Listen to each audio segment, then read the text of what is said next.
Welcome to the Hank Cisco Show, and I have a special guest. I should say a friend that I meet periodically. The last time we got together, we were in a club over in where is it? Ardmore. Ardmore, yeah, and there was food galore, and it's been a pleasure. And I meet you every once in a while when there's a police function. But our guest today is Lieutenant Traister. That's a little tough for me to twist around, but you are a commander, a lieutenant, and you are in charge of the Eastern Section and Commander Troop T, right? That is correct, Mr. Right. Cisco. Okay. Now, tell me about yourself. Now, loose and limber. Now, you're a likable guy, he's a good-looking guy in uniform here. Anytime I have a police officer that I interview, whether it's a chief of police, I want him to come in uniform because I think that's a proud thing, a proud uniform to wear. So, tell me about yourself. You're married. Tell me all about it. Sure. I'm 45 years old. I was born and raised in Conshohocken. Oh. Attended schools there. And I've been married for 18 years. Wow. And my wife is from West Conshohocken originally. West Country, and you're from Conshohocken. That is correct. All right. And we- what's her name? Colleen. Okay. Colleen? Colleen Sound like a little Irish girl, right? Irish and Yeah, German, that's correct. Right, that's a combination, right. And then, you have what, 2 children? We have 2 daughters. Our older daughter, Danielle, she's a freshman at Penn State. Wow. And the younger one is a junior at Villa Maria Academy out in Malvern. Oh, boy. Well, that's good. You keep that education. Now, it's one thing about this show. I keep emphasizing that, for the kids to stay in school, get that education while you're here. And so you've climbed the ladder from, what did you do before you became a policeman? Actually, it was my first real job. Oh, yeah? After I got out of college, I attended East Stroudsburg State College. And after I got out of college, I was fortunate enough to pass my test in the State Police Academy. And it was my first real full-time job. I started that when I was 22 years old. Okay. Now, you started off, where was the first place you were stationed? Because I know state police, they go from different parts. When I graduated from the academy, I was originally assigned to Turnpike Detail at the old barracks down in Plymouth Meeting. Okay. That was on Germantown Pike and Plymouth Road. Right. I spent about 2 years there as a trooper, and then I was reassigned to the Limerick Barracks out in western Montgomery County. Limerick, okay. But that wasn't Turnpike, was it? No, the Limerick Barracks patrols those portions of western and central Montgomery County where there are no full-time... But that was a lot of criminal investigation there, mostly, yes, right? It's pretty much the same job as a municipal police department in those rural townships where there are no local police. Well, I know sometimes some of these here rural towns that have state police coverage, when they call, sometimes they have to, the priority, you have to wait until somebody, that's because of don't have sufficient manpower, right? Pretty much every call comes in, gets prioritized, and those that are of a life-threatening or urgent nature get dealt with first, and those of, say, like a barking dog complaint or something like that, when manpower permits, they get to them. Anyway, I was stationed at the Limerick Barracks for about 6 years. During that time, I went undercover for about a year, and they sent me upstate working undercover narcotics. I had a big, long beard. No kidding. Got my ear pierced. I wish you had a picture of it. And drove my motorcycle. I was then also involved in coaching some of the new cadets when they graduate from the academy and get assigned. And you were teaching. That is correct. They ride along for 60 days with an older trooper, and they sort of show them the ropes. Cadets? Cadets that were just promoted to trooper, just right out of the academy. Okay. And I did that. I also had the opportunity to work on the fugitive unit. We were deputized as deputy U.S. Marshals, and we worked with Philadelphia Police, New Jersey State Police, Philadelphia Sheriffs, and we basically tracked down fugitives, escapees from state and federal prisons. How about that? And that was very exciting.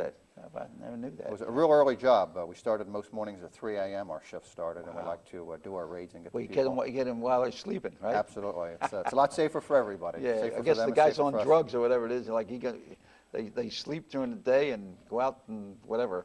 3 or 4 o'clock in the morning is just when they're getting to bed. So Right. that's when we go to work.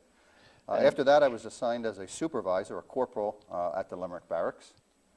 I was then promoted to sergeant, and I was down at our barracks on Belmont Avenue on the Schuylkill Expressway. That's the headquarters of Troop K? Or That's correct, Troop K headquarters. From there, I was sent to Troop N Hazleton. And then I was the station commander of the Lehighton Barracks in Carbon County. Lehighton. Yeah, that's with a tunnel. That's correct. Right. And then in 1993, Well, I you made... bounced all around. Well, that's good, though. You get that experience, you know. It's, you know, the old story, if you want to swim, you got to get in the water, and you've been in the water. It is. It's good for the trooper, not so good for the family. Yeah, well, each time we yeah, moved, yeah. my wife and kids had to pack up and move and buy a new house, and it's tough. Then in 93, I made lieutenant. I went to the Internal Affairs Division. I did that for about 9 months. Then I had what I perceive as a golden opportunity to come back home, the lieutenant position to open up here on the Turnpike out of the new King of Prussia barracks. That's over in King of Prussia. It's on Flint Hill Road, Okay. near the intersection of Church Road. A little out of the way place, you know. It's pretty Right. hard to get to. You have to go down a little street. We also have access from the Turnpike. We're located on the Turnpike Okay. eastbound, halfway between Valley Forge and Norristown. What motivated you to become a police officer? In college, or some policeman, or some priest, or some friend, or some uncle, or? It was my major in college. I majored in criminal justice. But long before that, I think ever since I was a small boy, I always had the calling. I always wanted to be a policeman. I guess watching the old Adam 12 and Dragnet shows on TV, it excited me, and I thought that's what I want to do when I grow up. Yeah, that's good. Well, what kind of help or info, if you're whispering here we're in Norristown High School studio. I can see every one of these guys, my buddies here behind the cameras. I just say that they want to become a state policeman. What first thing is get that education, right? What else? Absolutely, Right. positively. The bare minimum to even sign up to take the state police cadet exam, you have to have 60 college credits. You hear that? Which is basically 2 years of college. I would encourage any young man or young woman who is who is interested in a career with the state police to get your bachelor's degree. Stay in school for 4 years and get it. Once you join the state police, you're not totally sure that's what you want to do for a career. And if it doesn't work out for you, or it doesn't work out for the state police that you're right for the job, you still have that bachelor's degree to fall back on. You can go somewhere else. And I also think if you do decide to stay in the state police, it'll only enhance your career and make our organization better by having better trained young men and young women. And then when you do retire, you know that you left the police department in good hands, that you're going to be able to be protected, so you can live in retirement peacefully. Absolutely. Like me, yeah, I'm a retired cop, and I like to encourage my police to do a good job. Now I'm really proud of you, and when I hear about your educational background, and who knows, I might be talking to the next commissioner. Huh? If I have anything to do with it, I'm going to call Harrisburg. Yeah, my man, Governor Rendell, my man down here. But no, I think that you have all the qualities and ingredients of being a great leader. I'm sure I've talked to quite a few state cops, and I never hear anybody say, "Oh, that guy just," So it's good that you have a good reputation, and that's important. And it's tough. You have to be a tough guy, and you have to be compassionate. But sometimes people confuse kindness with weakness. They think because you're being nice and kind that you're weak, But you have to be, you learn how to bob and weave. I guess that's the name of the game.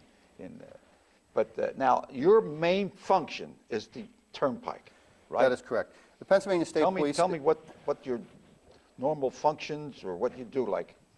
How many men you got? Let's talk about that. How many Let got me under start your by saying, command? our department is divided into 16 troops. Troops A through R are what we call county troops. They patrol those rural areas in Montgomery County where there are no full-time municipal police departments. Then we have the 16th Troop, which is Troop T.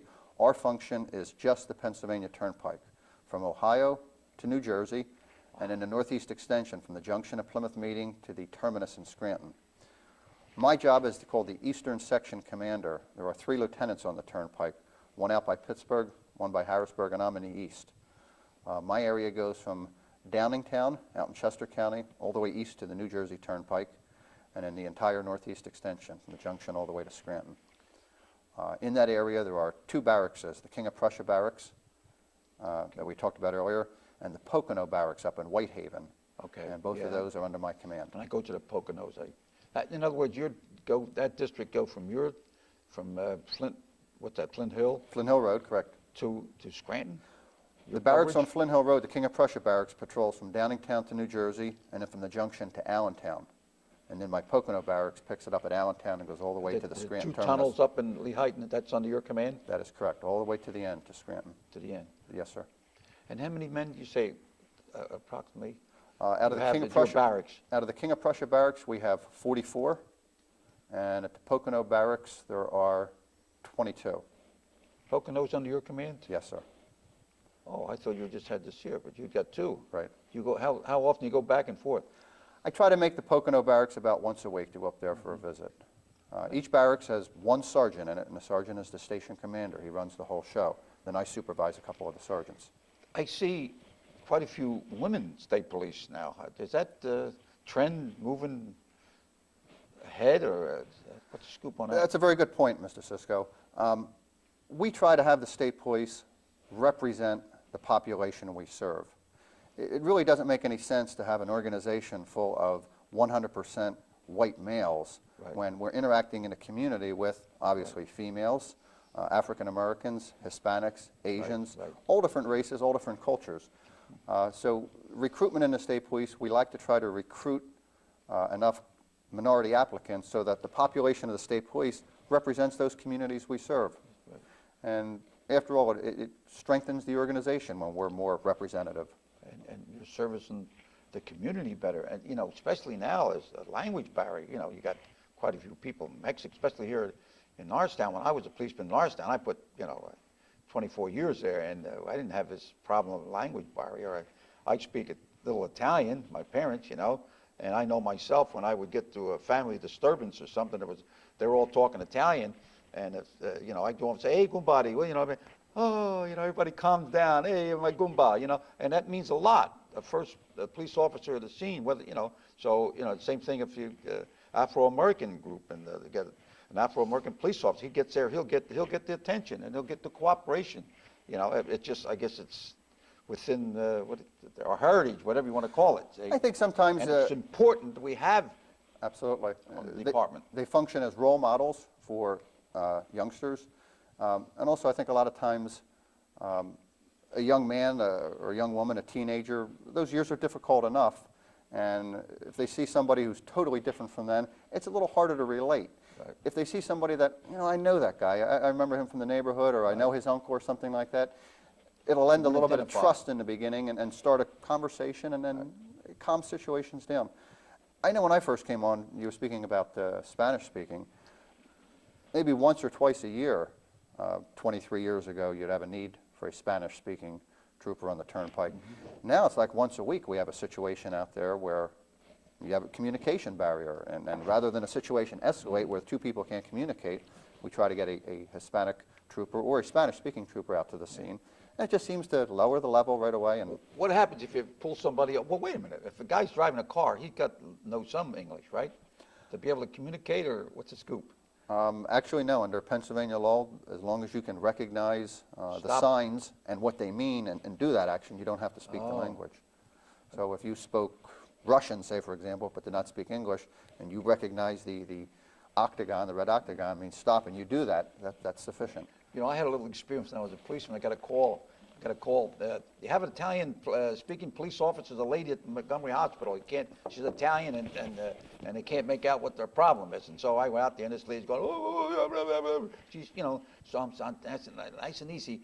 Dove fa male? Where's it hurt? And so the Italians have different dialects, And finally, I kept on going, trying to get what hurt, communication.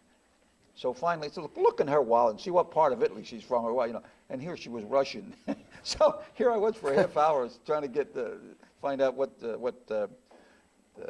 dialect she was, from northern Italy to southern Italy. So it's very important to be able to have someone to call. So now, what are some of your biggest problem? I guess now with the winter season coming on, I guess that's the bad accidents. You get to the scene of an accident where blood, flesh, all over the windshield and everything else, and it's pretty tough when you get to a scene like that. And you tell us some of your. Our biggest problems in Troop T on the Turnpike are traffic related. We don't really have the volume of crime calls that a county troop would have. We move a lot of traffic out there on the Turnpike. and we want to do it as safely and as efficiently as possible. We talked earlier about the winter season approaching, coming up. Right. And I would say that the two biggest things I like to point out is, number one, well before the first frost or snowfall, check out your car. Make sure you got good tires on it. That's absolutely imperative. Make sure your windshield wipers are working. Get a tune-up, things like that. Because once a car breaks down out there on the turnpike, everybody's rubbernecking and looking at it, and it just causes lots of problems. And number two... And the people don't want to stop because it's dangerous for them to stop. Absolutely. Right. And number two, pay attention to the weather forecasts at night, and if you see it's a possibility of bad weather next day, set your alarm for 15 or 20 minutes earlier.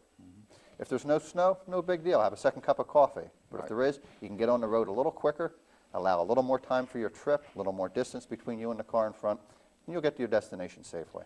You know, whenever you stop on the turnpike, and even the state policeman, every time you stop someone for a motor violation or give information, somebody needs help or so, your life is in danger because somebody's driving along, might fall asleep, and, you know, that happened here, I don't know how many years ago.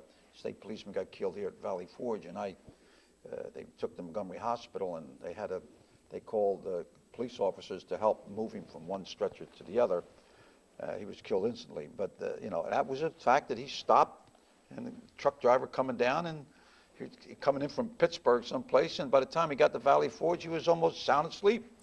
You got a heck of a memory, Mr. Cisco. That was 1963. Yeah. Trooper Tessitore from Nesquehoning, Pennsylvania. Yeah, that was a big funeral. And it was a truck driver who fell asleep behind the wheel. And the trooper At Valley Forge. Right, the trooper had just pulled somebody over for speeding, and the two of them were out of the car, and the truck driver killed them both when he hit them. He was big. Right. He was so, and then I remember Officer Tate, and we had to pick him up, and you know, he got hit from behind. He was in full uniform, and I was in uniform, and I, you know, being a police officer, I'll tell you, tears came out of my eyes when I had to get this guy dead. I had to pick him up and put him onto the litter to take him into the morgue, you know. But, you know, a strange thing happened. I went to Penn State at a conference, and I went to a pizzeria, and this lady, when somebody told them that I was from Norristown, Valley Forge, his wife was there. This guy owned a pizzeria or something. And she wouldn't, ever since that accident, she would not go to, they wanted to go to Atlantic City, the casino. She wouldn't go because she didn't want to go past the area where her husband was killed. And so she wanted to talk to somebody, you know. And I told her that, you know, that I helped with putting him in the litter and all, you know, and it helped her feel good. And I understand later that she was able to get over that, you know, tension. So that was quite a deal there. But tell me more about some of your. Now, I understand Norristown's going to have a ramp or something from the turnpike. You know anything about that? Tell me, brief us on that. Because I know Stan Husky from the Times Herald, we were together, manja, you know, we eat some spaghetti with linguinis and calamari and all. But and you were talking. I know the Times Herald been pushing it, and I know the county commission's been pushing it. And what's that about now? A ramp from the turnpike?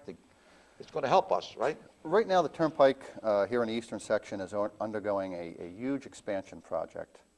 Groundbreaking, in fact, is going to be next week on the 14th, and I understand the governor may be coming down for it. It's going to be expanded from the current 4 lanes to 6 lanes from the junction of the Northeast Extension all the way out to Valley Forge. With that process, they're going to have to replace 4 overhead bridges. The one at Flint Hill Road, DeKalb Pike, which is 202, Belvoir Road, and Ridge Pike. That's a big operation. Yes, sir. Part of the expansion of the one at Ridge Pike, there was some talk, some consideration of adding what's called a slip ramp to the turnpike, which would allow traffic to proceed off the turnpike onto an extension onto Lafayette Street into Norristown. Now, my understanding is that it's still being considered at this point. Funding has not been set in place for it yet, nor have there been enough environmental studies and things like that to determine if it can be worked out. But if it could, down the road, that's a possibility. They would add a slip ramp to that, where people with the Easy Pass transponders would be able to have, obviously, real quick access into Norristown Borough without having to clog up the streets of Plymouth Township or Bridgeport. That's going to help Norristown as far as business and, you know, easier. People want to come to Norristown. They want to, if they look and where's the business section, schools, my kid's going to go to school, You know, Norristown High School, you know, Norristown, we're the county seat, and I think that's going to be a big push. You know, people have to come to the courthouse for different things, whether it's a court proceeding.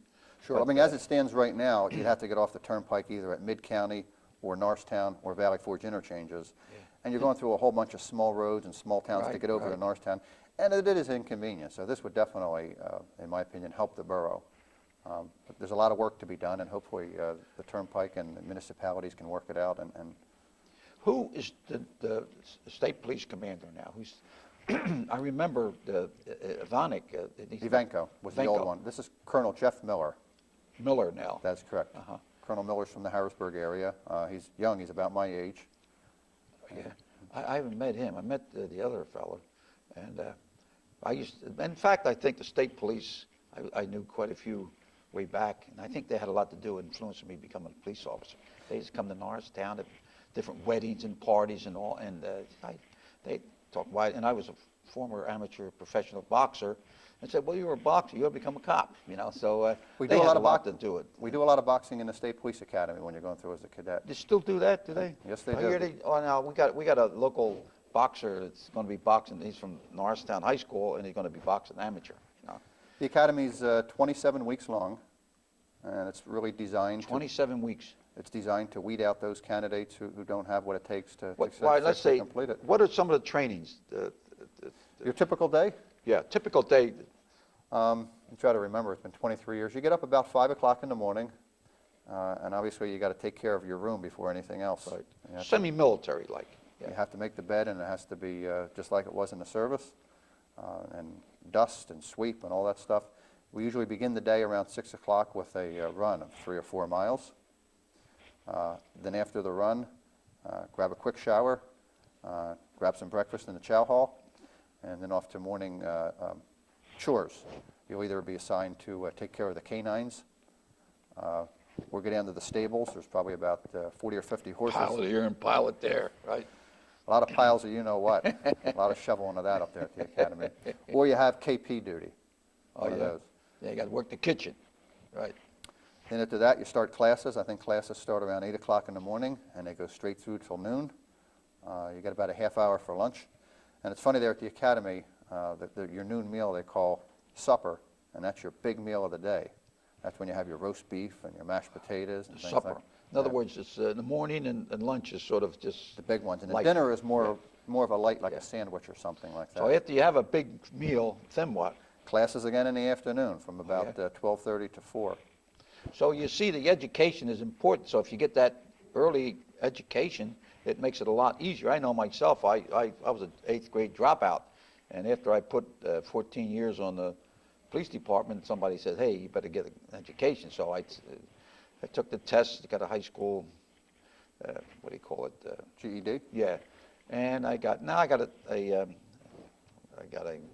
4-year, I went to a community college, police, what do they call it, the certification, some kind of, Act 120? yeah? The Act 120 training? Yeah, I got it. I went to community college for 4 years, and, you know, that's good, but getting in the street, that street education is so important, you know, and then, but you need that education in the school, definitely, Right. especially today, Right. you know, with all the electronics and the high class tech stuff, you know, and the crooks and gangsters and whatever, they're way advanced, you know, so you got to keep ahead of them. Absolutely. I did want to mention, Mr. Cisco, we do have a recruiter for the state police that works in this area down here, and I'd like to mention his name and phone number.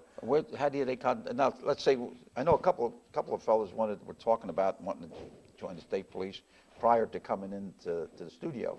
So give me some info on that, how A very, very good source of information. I think the best place to start is to go online. The address is www.psp, as in Pennsylvania State Police, psp.state.pa.us. All right, well, I'm going to do it one step further. I'm going to ask John Doyle, the director, to put that on the screen. So when this show is over, I want it so that somebody wants to make a contact. be able to do it. www.psp.state.pa.us. Okay. And you can follow the links, and there's a ton of information about that. In addition, the recruiter for down here in this part of the state is Trooper Michael Nelson. and he can be contacted down at the State Office Building on Spring Garden Street in Philadelphia. down in Philadelphia. And his phone number is area code 215-560-6251. Good. We're going to get that, try to put that on the screen to save that for us. You know. In addition to that, Now, there what are a else? couple of upcoming state police job fairs where a young man or young woman could go to get some information. And I would encourage, even if you're not old enough yet, if you're still in high school, junior or senior, go and get some information if you think you Right. want to do that. Right. There's one coming up on October the 28th at 10 o'clock, 10 in the morning till 3 in the afternoon at the Elks Lodge up in Pottstown. Okay. There's one coming on November the 10th at Penn State Abington. And there's 6 of them scheduled for Philadelphia. Rather than How cite about- them all, I'll give you this Hey, information. we're going to get to your, want to get them in the NARS down here. You tell who's in charge of that? The governor? I'll give him a fast call. Hey, you know, we'll get, you know, we want to plug Norristown. That's what it's all about. Norristown High School, Norristown, the county seat. And, but, you know, I'm glad that you emphasize a lot on education. And I think that's very important. The state police, to be a state policeman, you cannot be married when you start. How's that? Is that still No, those days are long over. are they gone? Yes, I remember sir. before you had to be single to get on. That Okay? was many, many years ago. The basic requirements are now, and I'll read them to you.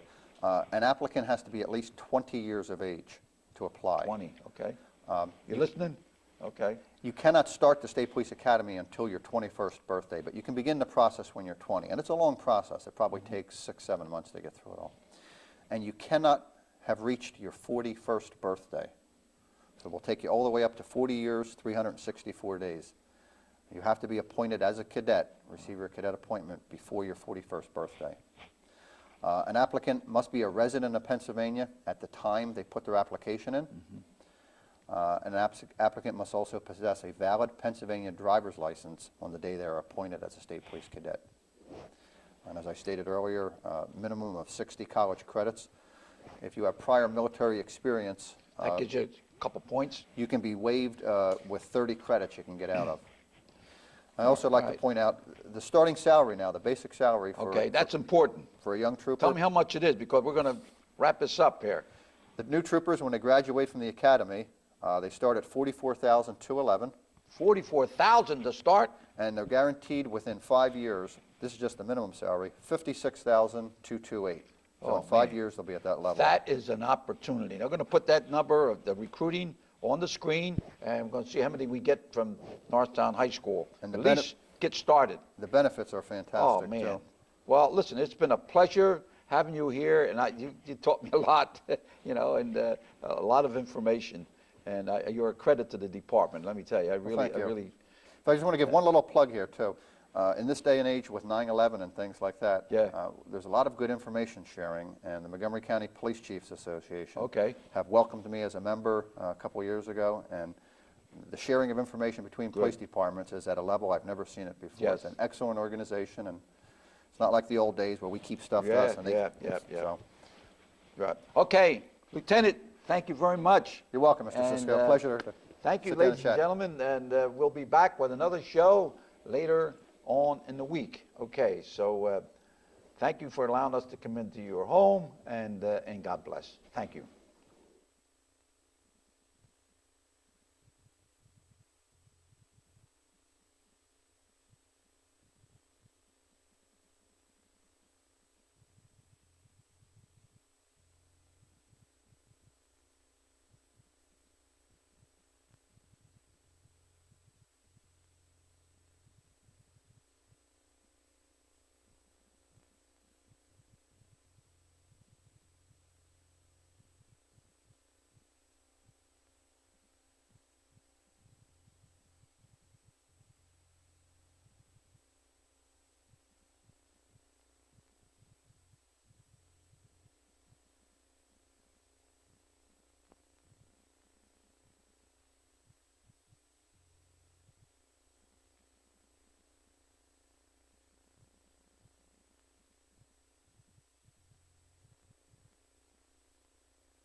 and say, this side of the grave, John Merrick has no hope nor expectation of relief. In every sense, his situation is desperate.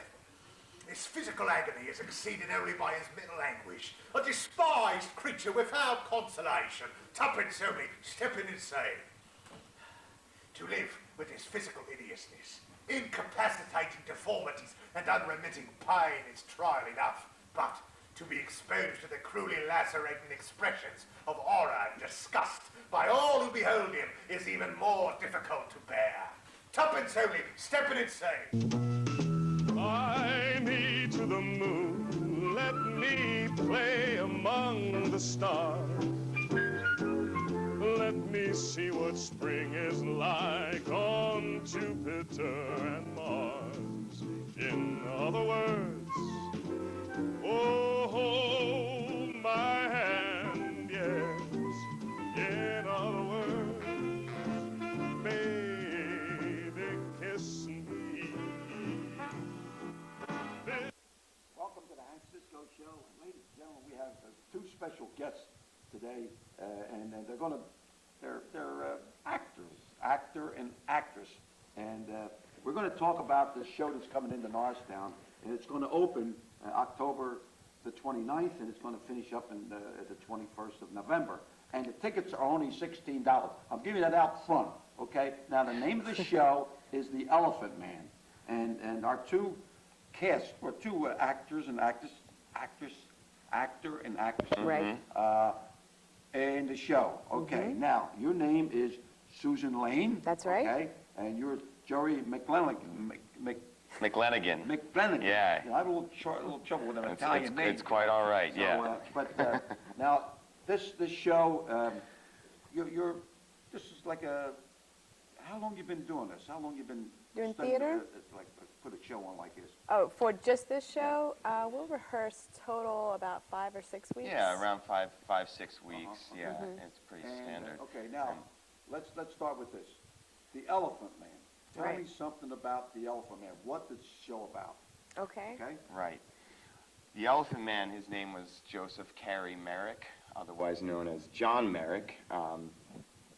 He suffered from a severely debilitating physical deformity where he had skin growths and a bone disorder that seemed to relate to the skin growth, where basically had a lot of sort of spongy fungus-looking skin. It looked like an on elephant. his- Not That's- exactly like an elephant, but Alligator. very deformed. Very Yeah, deformed. deformed. Yeah, I mean, they had said that his skin sort of Is this a true resembled story? that of- Yes. True story. Yes, Yes. it's a true story. He lived in around the 1880s in In London, England? Yeah. England.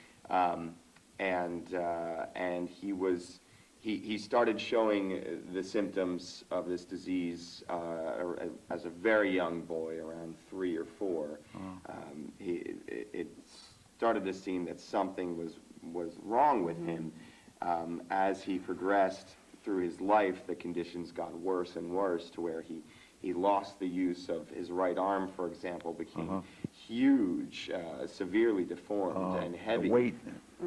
Yeah, it was, the doctor says that the fingers were like thick tuberous roots is a word that the doctor used to describe his hand.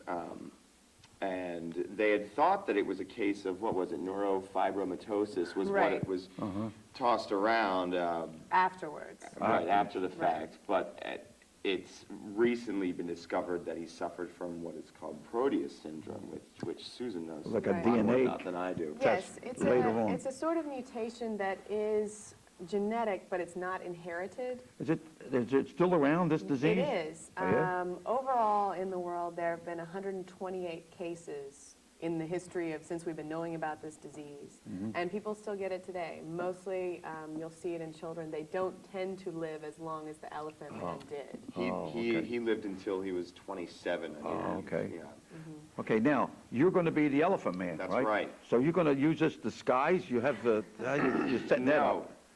there is no disguise. The script actually calls for no makeup to be used Oh, okay. whatsoever.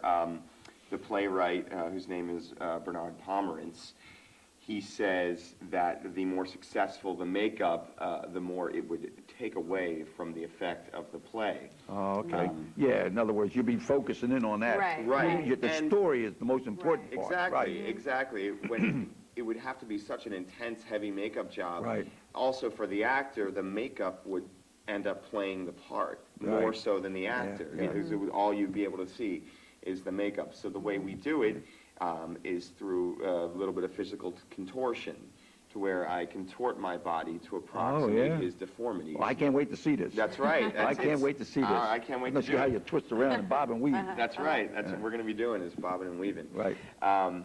And slide projections as well. We're okay. using slide And projections. this is all on right here at the stage. theater, Right, Right. at the Montgomery County Cultural Center. right there on DeKalb Street, right between right. between Lafayette and Main Street in where Norristown. it Train is. Great, station. great. And no matter where you sit, you got a good seat for Yes, the show. Yes, it's I mean, it's it's, an everything intimate is house. ringside, like, you know? can- That's right. Front you and can center. hear everything and Yeah. see everything, we hope. Yeah. Mhm. All right, now, Yeah. what part do you play? I'm playing Mrs. Kendall, who was a famous actress in real life of the age.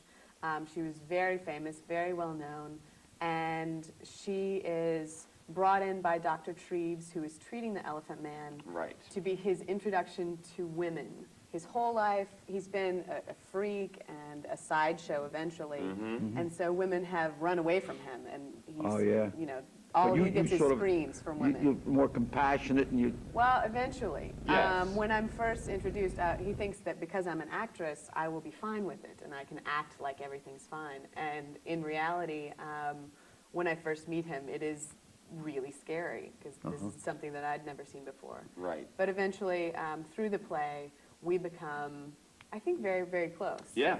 Yeah. Yeah. It's sort of a, you know, don't judge a book by its cover, Right, that right. sort of You thing. get to know the man. Right. I saw the She movie, sees the it's a movie, soul. that- Right, yeah, right. right. I forget who played the part in that, but there was a movie about that, right? Yes, right. there was. And our story's a little bit different. Right. Oh, yeah? It follows the sort of the same line, because it's based on reality, Right. so there's Right. you I would know, say that that's there the to back play it is up. actually more true to what really happened than the movie was. The movie, In other words, you're telling a story more of a... right, You're not, we're slightly more true to the story, although we do take liberties. In real life, my character, Mrs. Kendall, never met the Elephant Man. No. oh, no? But they're using her to represent several other women who did. Oh, okay. In real life, she was in contact with him. They wrote letters back and forth. She arranged basket Could he weaving write, lessons. Letterman? He could. He could. He Yes. could. Actually, there's still one letter that exists that he wrote to a woman much like Mrs. Kendall, thanking her for a gift that she sent to Merrick. I believe it was a grouse. It was some sort of a bird. And he wrote to her and thanked her for the Right. grouse, and that it was delicious. And Oh, yeah? yes. Yeah. And there's this one letter that still survives. Yeah, he could write. He could Grouse. use his That's a left bird. hand. Yeah. That's what it is. Right, the People bird. would send game birds. Right. Right. Yeah, I went hunting with my Cornish brothers, game, my brothers and father one time, and I didn't know anything about hunting. We were looking for rabbits and pheasants, and so the next thing you know, I'm going over the, boom, a bunch of birds jumped up, and I didn't shoot. So they said, that's what we're hunting, you know. So I didn't know what the grouse, you know, from a... Right. Well, yeah, unfortunately, Merrick couldn't hunt. No, no hunting. Yeah, he could use his left arm. For as deformed as his body was, his left arm was Perfectly described normal. as perfectly normal, quite fair, and some even say almost feminine, in very smooth refined. skin and that sort of thing. So he could write with it, and what he did was he built models out of cardstock. And he built Sounds models interesting. of Right. cathedrals, and he built a gorgeous model of St. Philip's Cathedral, which used to be in London. They have since knocked it down. But he did that all with one hand. One hand. With his left hand, and the model still survives to this yeah? day. Yeah, it's You know, that'd be displayed in great London here. You know, Hospital. we're right here in Norristown High School Communications Center, and that would be a great follow-up story for a book report or something from students, you know, on this story, to tell a story, you know, and make a There report are on it. a I lot thought of, it'd be great, you know. The more you tell me about it, the more interested I want to It's see really it. I want to know fascinating more story. about it, especially because it's a true story, Right, see? right. There are- Actually, we have a clip right. that we We should brought go over. to show a scene from the play. Oh, yeah? This is a scene from rehearsal. We open in Oh, yeah? a week from Right, yeah. tomorrow, but we did bring a clip if you'd like to see Well, it. that would be So, like, I'd like to see the clip. Yeah, Sure. that would, So that, me and my first meeting that I just spoke about, meeting John Merrick for the very first time. Yes. all right. That would be a clip we can Sure, see, and let's- then we can follow up on. Is We that can all see it right with right that? now. Let's do it Is that now. okay if we go with that clip? He wishes to make a model someday, you see. John, my boy, this is Mrs. Kendall. She would like very much to make your acquaintance. Good morning, Mr. Merrick. I will see to a few matters. I will be back soon.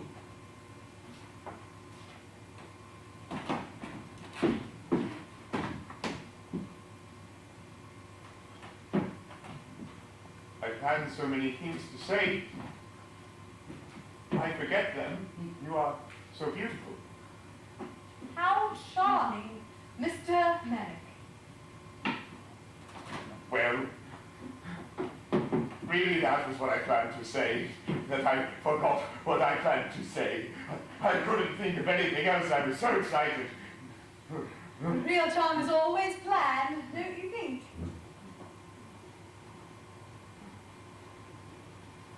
Well, I do not know why I look this way, Mrs. Kendall.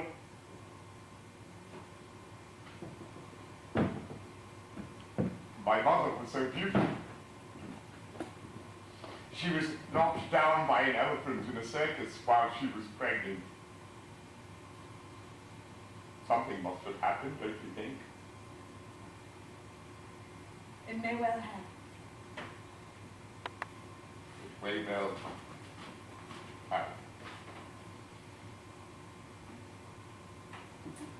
Sometimes I think my head is so big because it is so full of dreams. Because it is. Do you know what happens when dreams cannot get out? Why no? Neither do I. Something must. Yes. So you are a famous actress? Hmm? I am not unknown. You must display yourself for your living then, like I did. That is not myself, Mr. Merrick. That is an illusion. This is myself. This is myself too.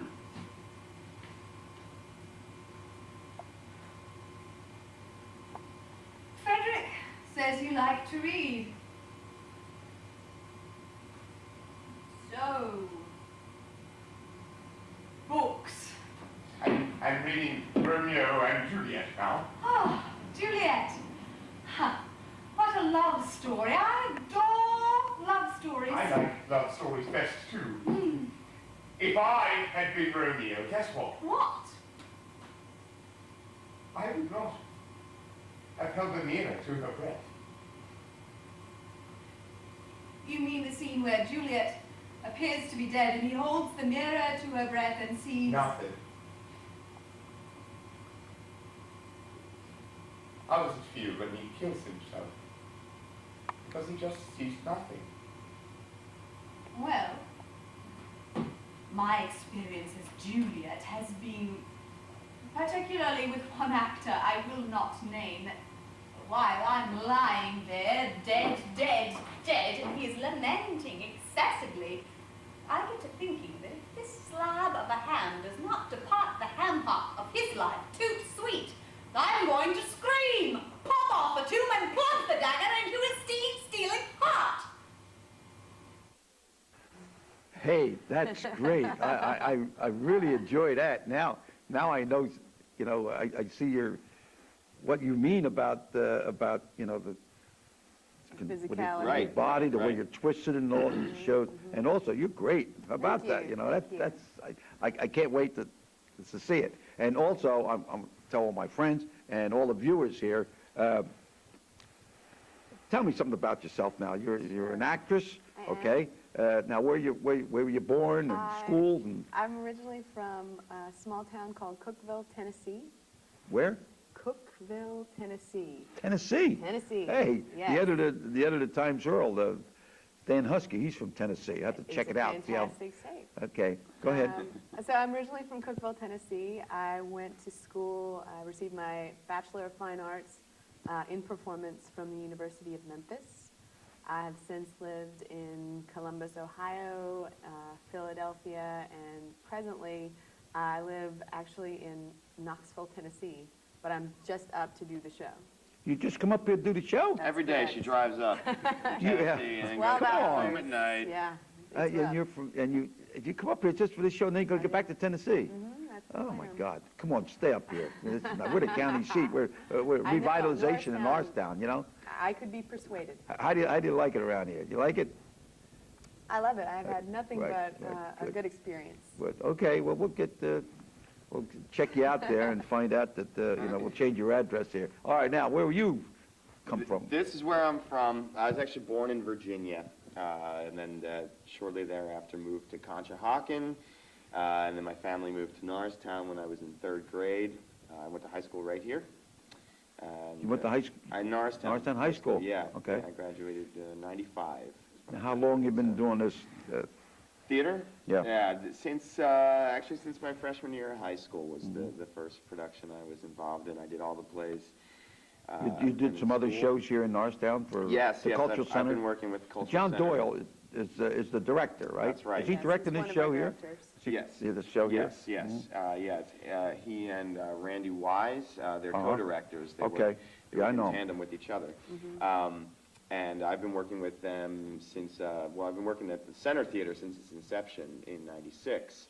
Mm-hmm. The first play that we did there was called The Speed of Darkness, and I've been working with That's them. a Center Theater, the Iron Age Theater, right? Right, That's- right. That's a combination, right? Right, Iron Age Theater is working through the Center Theater, which Oh, is, okay, which is yeah, the actual building. explain that, right, Mhm. okay. And Iron Age Theater is our theater, our production company. And so, yeah, I've been working with them for a while, and I've lived in several places throughout the country. I lived in Arizona for a while, lived in Seattle. Well, and you're a I've young done guy, theater- you're moving around here, theater, about that. you theater know? there and all over the place, and Well, then, that's yes, good. now I'm Back in this is your Norristown. life. You want to be an actor? I mean, I am. show business? Well, I didn't mean that. I mean, that's the same thing. I'm a former professional Right, fighter. I like to be champ, okay? But now, it's tough. Show business is tough, isn't it? Yes, right? it is. That it is. Only if you want to You make a have to living. you have to look for a break. Who knows? Maybe some big producer is looking at this show and may give Why you a not? phone call. Maybe from that clip, Perhaps we're they going to are, get the next yeah. job. Which maybe we should point out that clip was from rehearsal. We still have a week to rehearsal, go. okay. So, Some so tightening we're up still to be done. fine-tuning. Fine-tuning is And, what we're doing. Susan, Yes. what else? Tell me something about your family and but About my family, I have 2 elder brothers. I was the youngest and the girl. My mom actually made my costume for this show. oh, no kidding. Yeah, she growing up, she got into theater after I did because that's what I was doing every day. And she was already a seamstress and then became a costumer. And she's now working semi-professionally. And I asked her to do my costumes for the show, and she was nice enough. That's to great. say I yes. Wow. see that clip and that's great. You know, you really come on strong. And you're standing there. In his robe. and you- That's right. yeah, Yeah. I just can't wait to see it. It's, And I'm very excited about now this is going to be it's called The Elephant Man, Right. and it's going to start on what is it? 29th. The 29th of tomorrow. October. Yeah, the 29th Okay. of October, So so and Friday. the tickets are only $16. Now what's Right. $16? Nothing. Right. Okay. So now I was talking to John Doyle before the show, and he tells me that a lot of people come to see this show from Philadelphia. You know, Yes. and so now here we are in Norristown. You know, we want to take advantage of what we have here. Sure. You know, And that's, I'm telling the audience here that please, let's get down and see that show. Let's make this show a success, so we can, we're talking about Norristown being revitalized and all. So this can revive, the art and culture is very important in the community, Right. you know. Yeah, I think it's a great thing having this theater where it is in Norristown. A lot of folks who wouldn't be able to make it into Philadelphia Right. To see a show, see a show of the same caliber, Right. the same high quality Yeah, show. right. It is, it right is. here in Norristown, and they're paying the same amount that they Right. would Yeah, right. in Philadelphia at all. And I'm pretty proud of the work that we do there. Yeah, I Right. think it's We were nominated for a Barrymore. That's last right. Tell me about it. Tell me Yeah, something. the something. Barrymore Awards, it's the Philadelphia, the Theater Community Awards that they hold every year, and the play that we both were in called Terra Nova. Terra Nova. Yes, that was nominated for a Barrymore for Best Ensemble in a play, so that was a nice tip of the hat. Is that a to us. musical or anything? It was No. not. It was. No. That was actually another. I like another- musicals. I know. Musicals And we are know good. Man of La Mancha's coming. John was telling me That's that. right. That's right. That's Man going to of be La at the Center Mancha. Theater in the spring. And another one's another big show They're coming also on doing too. a show called Sky Girls, which Yeah. that will be that's going to be Also in the also in the Musical. spring. Yes. That's the music. I like musicals. We tend to. Is there we any tend to- singing in this? The Elephant Man don't I've sing, seen does he? in this show a little bit. There's a little bit of singing. There's a Actually, the little bit Elephant of Man, What, couldn't- humming? in real life, he couldn't sing. No. His face was so deformed that he couldn't show any expression with his face at all. His mouth was Permanently kind of as if it was open. turned inside out. Yeah, it Oh. was permanently open. He couldn't sing or hum a tune, but an interesting tidbit that I read was that what he would do was he would tap out a rhythm. He would tap out a rhythm with his cane on the ground or on his leg, or what have you. And that was the closest he could get to But singing. here it is. He, with his one hand, he was able Right. to do To build the model. the model, and then with his hand, just coming up with the rhythm. Right. So He was a ingenious. yeah, He did what he could with what he had. Exactly. And he was, one would think that if I were that deformed and had this pretty rough life, I would be so depressed. yeah, and you wouldn't do nothing, awful. just lay No, there. I'd Whereas lay he in was bed. always doing something. And he was very active and very happy. Yeah. Towards the end of his life, when he was staying at the hospital, he said, "I am happy every moment of every day." Yeah, Yeah, is what he said. He You're was not- Thrilled to be there. Yeah. upbeat. We probably left a little bit of hole in the story. What Correct. happened with him was that, so he started showing these deformities at a young age. His mother died. When he was 11. When he was 11, yes. His father remarried his landlord, actually, who, she was kind of the sort of a wicked stepmother in a way. Right. I figured. She forced John to go out and find work. He actually rolled cigars for years. For his uncle. Oh. For his uncle, he rolled cigars until his right hand got too heavy with the deformity that he couldn't do it anymore. He then was taken to going door to door. He had a sales position. This is a true story. Yes. It's a true story, yeah. But some of this is He had a- winding he had into the show. Yes, yes. Oh, okay, go He had- ahead. He had a sales position, so you can imagine A door-to-door door-to-door salesman salesman looking like that. opening your door, Oh, there's a my knock on God, the scary, door, and there's, right, yeah. yeah. It didn't do so well. Probably didn't do so well. What happened with him was that he was forced to go into a workhouse.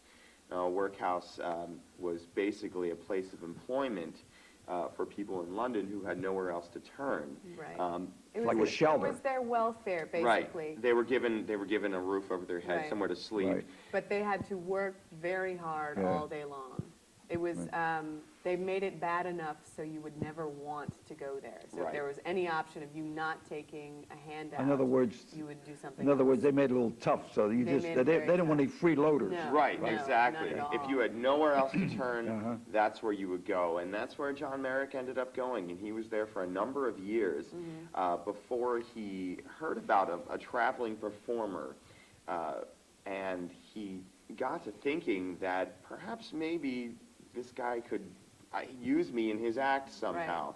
People seem to look at me all the time. I get Right. stared at everywhere I go. Maybe they'll pay. Maybe they'll pay to see me. So he wrote to Oh. this performer, who in turn Wait, wrote was to that a- his idea to? It was. Okay. Yeah. Mm-hmm. But because he was getting desperate, right? Yeah, Right, he he had had no Turned other away, options. right? and the workhouse wasn't exactly a hospitable environment. He said, well, maybe I can do something with myself.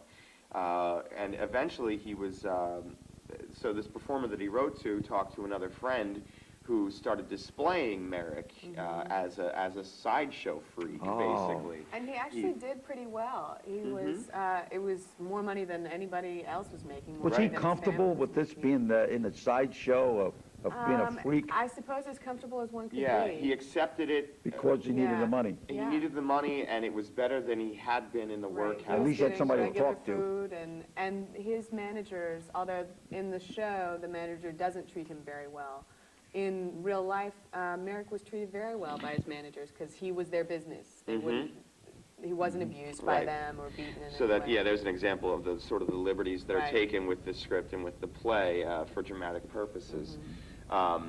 And so he was on display as this sideshow freak, and the doctor, his name was Dr. Frederick Treves. He came and saw Merrick being displayed and said, "My God, this is inhumane. This is the doctor that was Well, treating him? This is the doctor that, he first originally came as a patron to Oh, look, okay. to see, Right, you know, to see the what is freak. this elephant man? There's a great big sign with a painting of a man with the head of an elephant. It said, Oh, come see man. the elephant man. And he said, what is this? I need to see. What is the elephant man? And he Right. saw him and said, this is wrong. You can't be displaying this person because it's a person underneath First all of of all, that. he took him back to the hospital, made arrangements, and had him exhibited as a medical case and showed An his exhibit for physicality. medical right. research. And The to all doctor the did this. doctors and made a report. But Right. then he sent him back to the sideshow. Then the sideshow was closed because they said, this is indecent. We can't do this anymore. Then they went to Belgium and put on the show there. He was robbed in Belgium by his manager. Whoa. I know. Whoa, hold it there. I'm not going Craziness to, don't ensued. talk about, come and see the show. Yeah, okay? we're giving away too much. We're giving away you, too much. giving you all about the show. Now, come on. Now, it's going to open, okay? It's going to open October on 29th. October 29th. That's That's right. a Friday night. It's, what time? The performances are at 8 o'clock. We're 8 running o'clock, Thursdays, okay. Fridays, and Saturdays at 8 Right. o'clock, and Sunday at 2 o'clock in the afternoon. Okay, it'll be on the screen, the call, Fran Doyle, that's John's mother. That's right, can you- Call and reserve Right. the ticket. I'm going to be there opening show, okay? So please, Fantastic. everybody come and see the show, and it's been a pleasure. Thank you very much, Thank Susan you. and Jerry. Thank you very much. The And- number to call is 610-279-1013. That's the number to call for tickets. You can also visit the website at www.ironagetheater.org. How do you remember all this? You know, Just I often clever. wonder how you Brilliant. remember all your lines. You know, I have trouble remembering your name. Okay, Susan and Jerry. Okay, That's us. great, ladies and gentlemen. It's been a pleasure here, and you know, I kind of feel sorry for the Elephant Man. You know, so He's had it up. it's a Yeah. true story, and maybe people But should go it's- see it. it's uplifting. It's an Yeah, Yeah, it's educational. the redemptive and entertainment. quality of humanity is it's Okay, what that- so that ladies we're and gentlemen, telling. thank you very much for allowing us to come into your home, and God bless.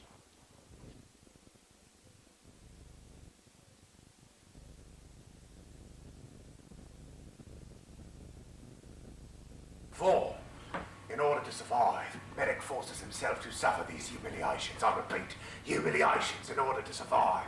Thus, he exposes himself to crowds who pay to gape and yawp at this freak of nature, the Elephant Man.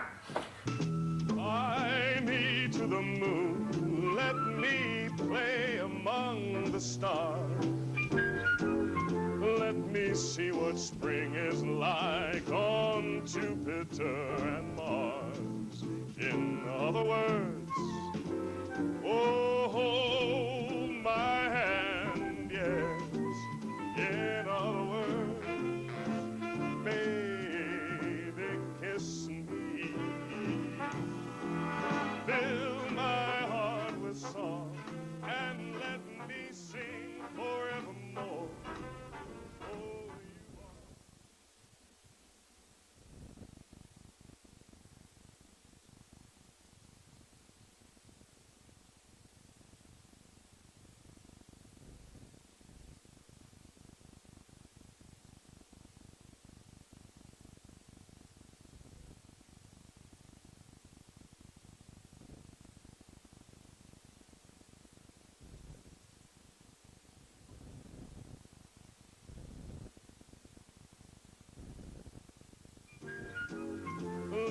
me see what spring is like on Jupiter and Mars. In other words, oh, hold my hand, yes. In other words, baby, kiss me. Fill my heart with song.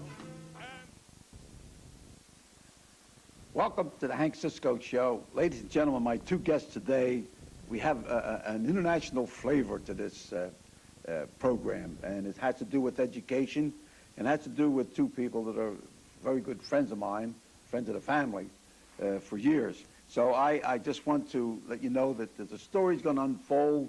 It's a very interesting story, and it has to do with education.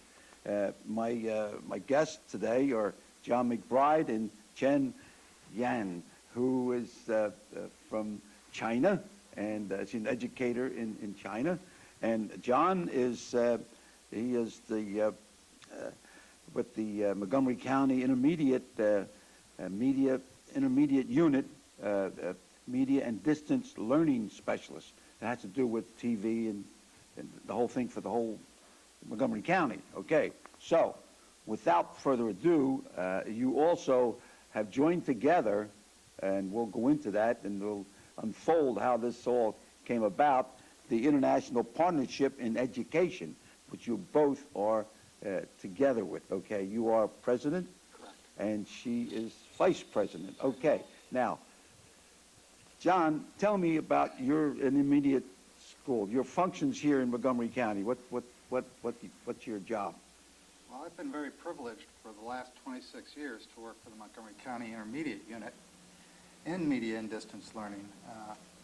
And that's getting educational material to students in a vehicle outside the classroom. How can we do this? We can do this by field trips. We can do this by bringing media into the classroom. I remember when I started with the Intermediate Unit, schools were using film strip projectors. I mean, that was the technology of the day.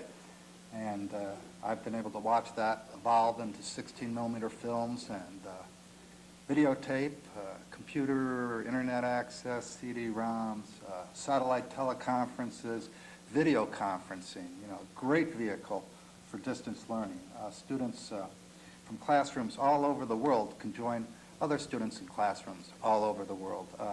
And because video conferencing is IP-based now, internet protocol-based, there's no cost involved. You have a video camera and you hook it up to the internet, and one classroom can talk to another classroom.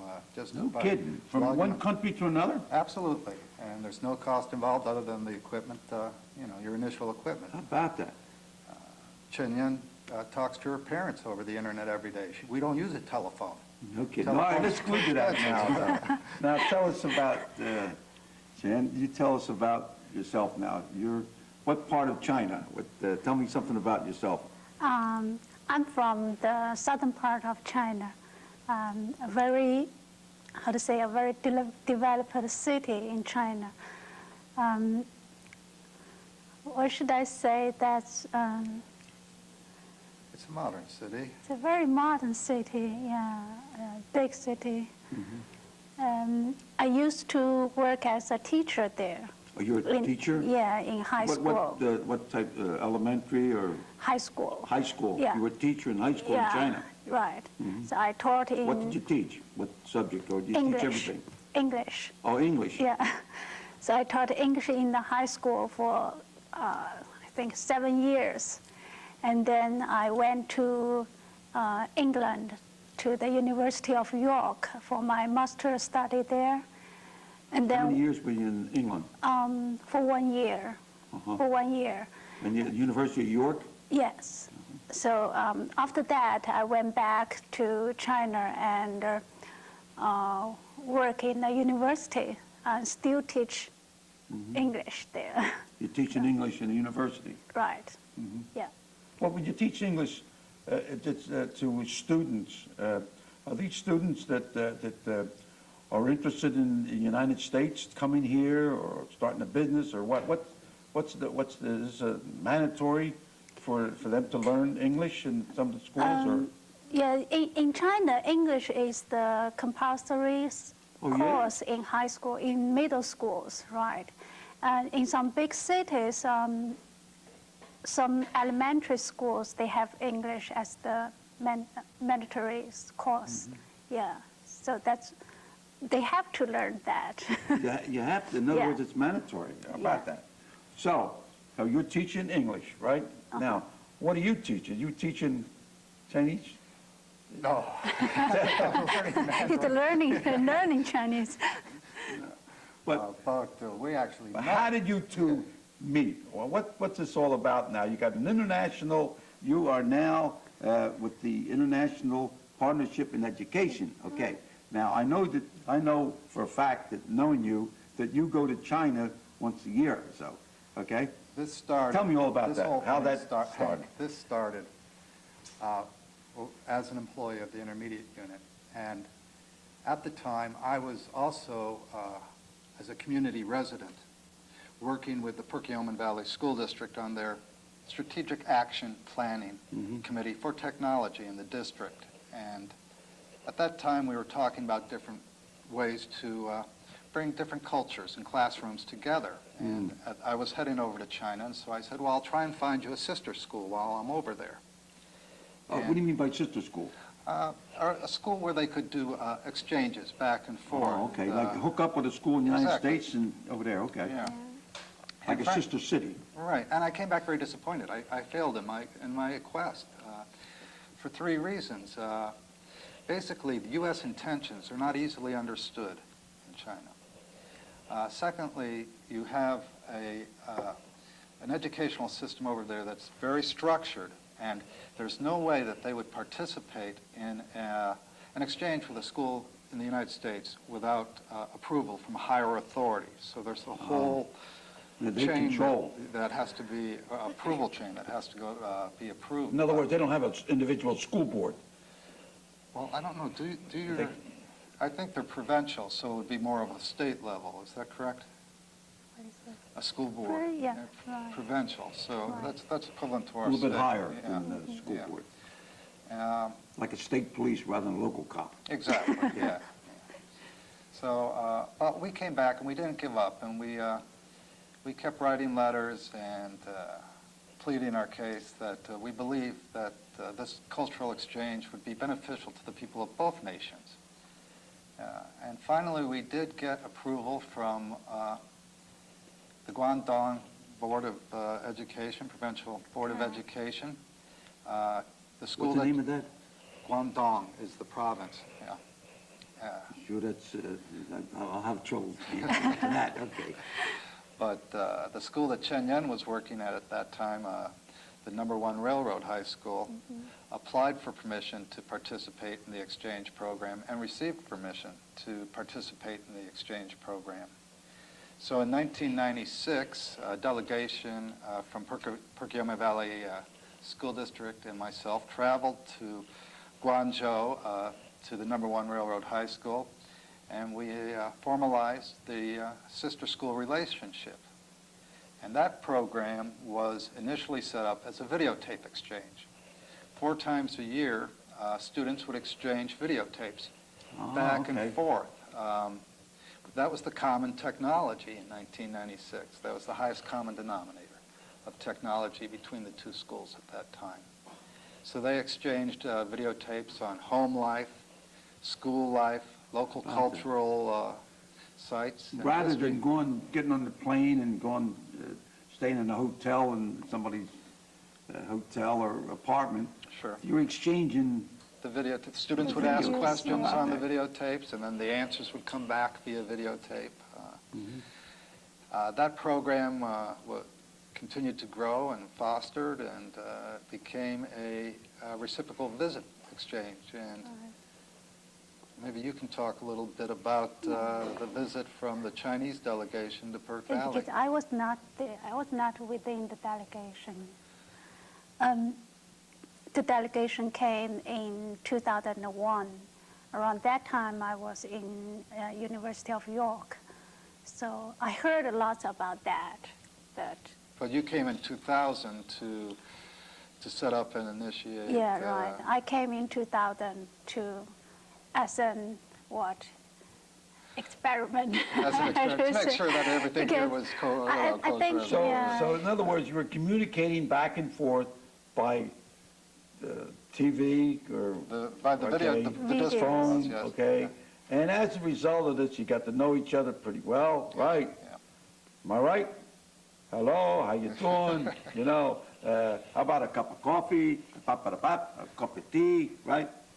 And finally, love bloomed.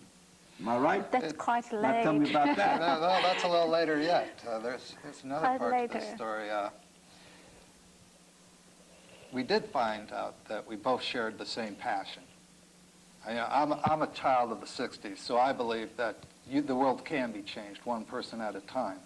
And if we put politics aside and talk to each other as individuals, Right. we'll find we have a lot more in common than we do different. Chen Yen, I think, also shares that belief. So we decided that we would expand our experiences and program and start a teaching program in China. And so we took 8 teachers from 6 school districts in Montgomery County to China over the summer of... You took teachers and went to China? We literally took From Montgomery County? summer teachers from 6 districts over, and they taught communication, English, conversational English, to Chinese high school students over the summer, and then we took them on a 3-day tour of Beijing, and we visited the Great Wall and the Forbidden City, Temple of Heaven.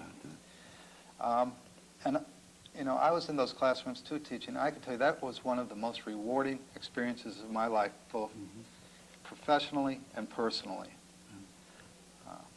I received one letter, you know, which I still have and I'll always cherish, from one of the students at the end of the summer. And she wrote to me, and she said that she had a secret that she wanted to tell me.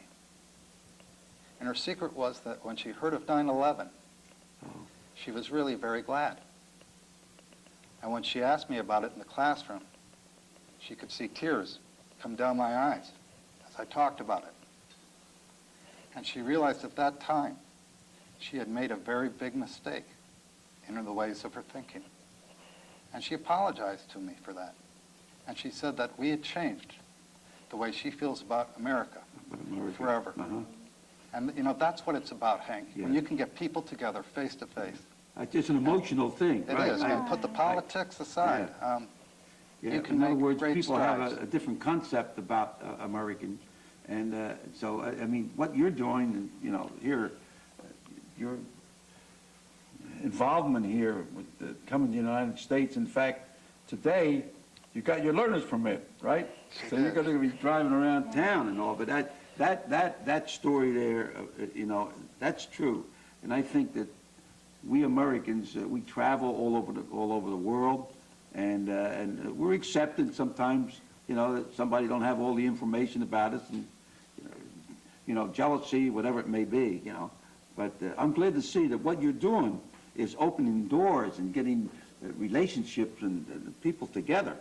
Now, tell me about your mom and you have any brothers or sisters and all. Tell me, okay? Tell me about your family. Because this is we're going to send this tape to It's China. a very, very ordinary family. Both of my parents, they were educators. Educators? Yeah. What did they teach? My mom was a math teacher, and my father was a principal of the school, the high school. So they work in the same school. So they both think that